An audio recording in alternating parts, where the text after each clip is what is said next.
Machilipatnam NH 65 పక్కన కేవలం 13,000కే గజం. Sunny sands gated Vilas KBP developers. ఇవన్నీ వద్దనుకున్న తర్వాత, బంధాలు వద్దనుకున్న తర్వాత వచ్చిన కేసులు. బంధాలు కావాలి అనుకున్నప్పుడు నాకు ఎఫెక్షనేటెడ్ గర్ల్ కావాలనుకున్నాను. నా ఫ్యామిలీ సంస్కారం ప్రకారం నా ఫ్యామిలీలో కలిసే కుటుంబం కావాలనుకున్నాను.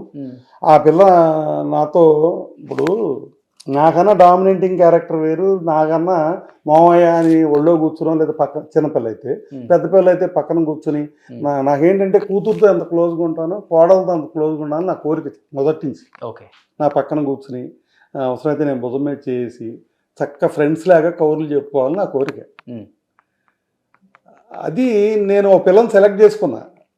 మైండ్లో మీరు ఒక షాపింగ్కి వెళ్ళినా మీ మైండ్లో ఒక వస్తువు పడ్డాక దాంట్లో 100 చూపిస్తాడు, అది నచ్చదే మీకు. కానీ ఇది వస్తువు కాదు కదా సార్, మనిషి జీవితం. మనిషి జీవితమైనా అంతే కదా. మరి నాకు ఒక పిల్ల నచ్చింది, నాకు ఒక కుటుంబం నచ్చింది, నాకు ఒక సెటప్ నచ్చింది. అది కాదంటున్నాడు వీడు, నా మాట ఇంటలా, నా రెండో దాన్నే పోటలా. అయినా కానీ ఆయన నేను గౌరవం తక్కువ ఏం చూడలేదు. అదే మీరు పద్ధతిగానే మాట్లాడారు.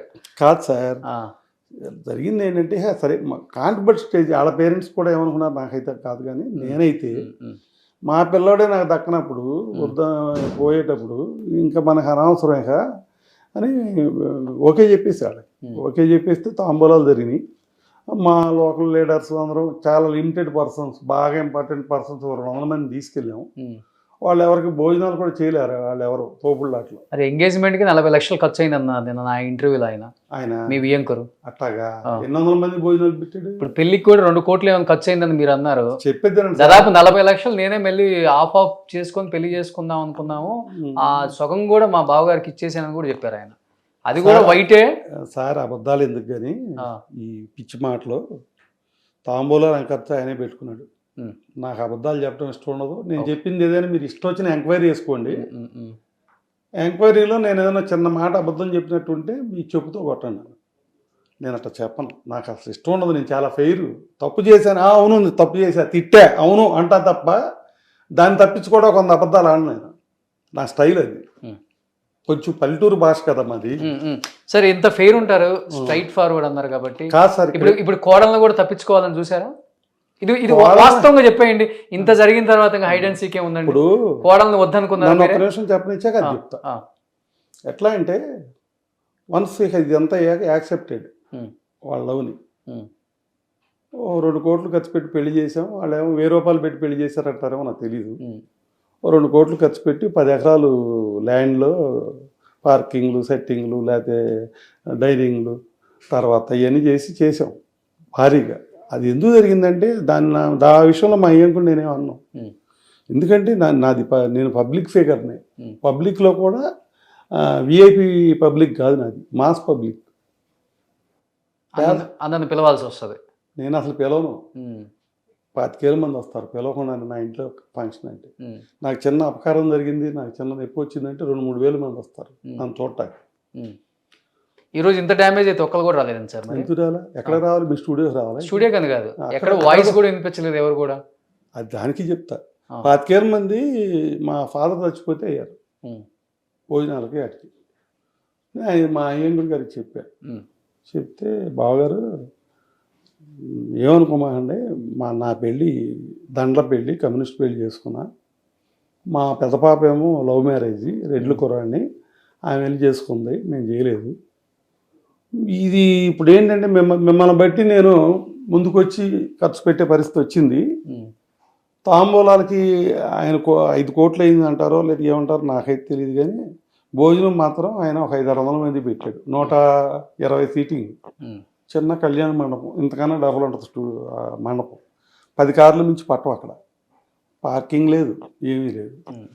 పెట్టారు, భోజనం పెట్టారు ఆయన. అయితే ఏంటంటే ఆ ఊళ్ళో వాళ్ళని మరి ఎంతమందిని పిలిచాడో తెలియదు, కానీ ఆ వర్షం కూడా పడింది.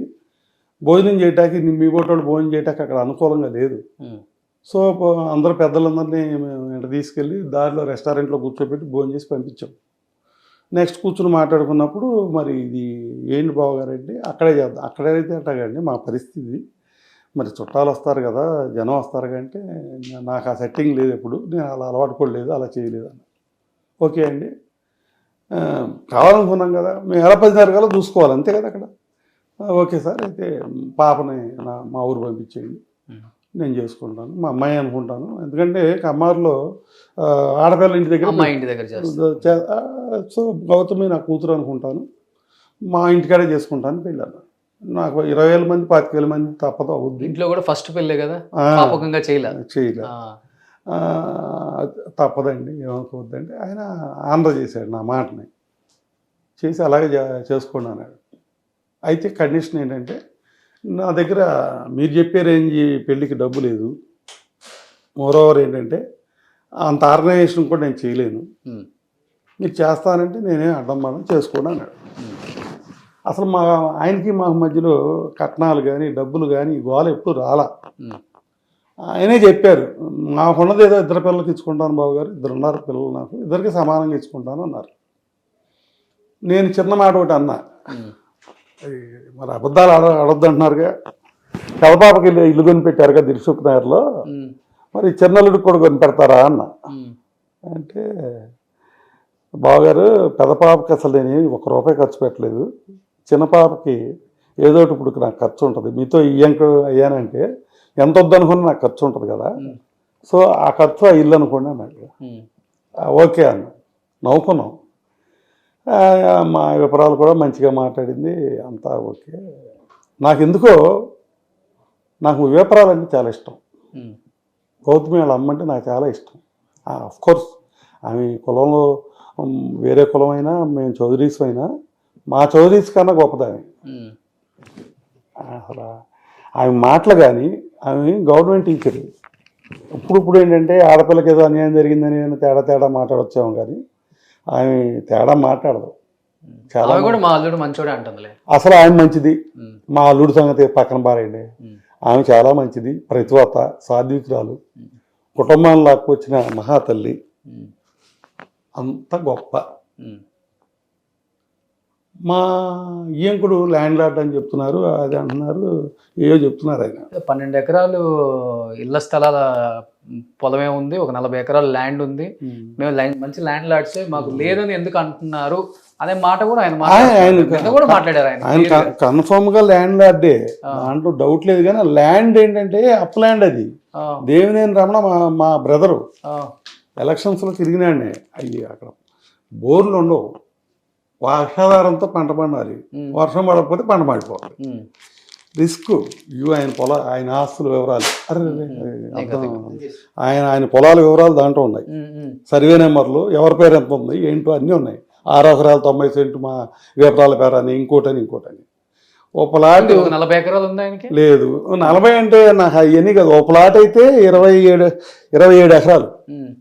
3 ఎకరాలు ఏంటంటే ఈశాన్యం మూల పొలం ఉండాలని కోరుకుంటారు, కానీ కొండది, అది మా కోళ్ళ పేరు ఉంది. 3 ఎకరాలు ఆయన ఏం చేశారు, ఆ 3 ఎకరాలు వ్యవసాయానికి కాదుగా, దేనికి పనిచేయదు, దిబ్బ. దాన్ని అమ్మేశారు. అమ్మేస్తే గ్రావెల్కి తోలుకున్నారు దాన్ని. గ్రావెల్ అంటే తెలుసా? అమ్మింది మీరన్నారు, ఆయన అమ్మింది మీరన్నారు. ఆ 3 ఎకరాలు ఏంటండి, అమ్మి 1,10,00,000 వస్తే ఆయనే ఎందుకు ఇది ఏం చేస్తాం, ఇక్కడ ఈ పొలం ఏం చేసుకుంటాం అని చెప్పేసి. అదే అమ్మే లెక్క అయితే మొత్తం మా వాటా అమ్మంటారు, కానీ ఎవడో 3 ఎకరాలు అమ్మండి యాదవ. అమ్మమని చెప్పే లెక్క అయితే మా కోళ్ళకి ఇచ్చింది అమ్మంటారు. అసలు కోళ్ళకి ఆయన ఇచ్చే ఉద్దేశం, ఇప్పుడు పిల్లలకి ఇచ్చే ఉద్దేశం లేదని చెప్పాడు ఆయన. 2 పిల్లలకి ఇస్తాను, నాకు కూడా ఎక్కువ మీకులాగానే ఇవ్వాలని ఉంది. ఆ పొలంలో విలువ తక్కువ కదా, అక్కడ 15-20 లక్షలు ఉంటుంది. ఇవాళ మీరు మనిషిని పంపించండి ఎంక్వైరీకి, మా మీదకి వాళ్ళ మీద కూడా, స్టూడియో నుంచి కెమెరా ఇచ్చి ఒకటి పంపండి, షూట్ చేసుకొస్తాడు మొత్తం ఏంటనేది.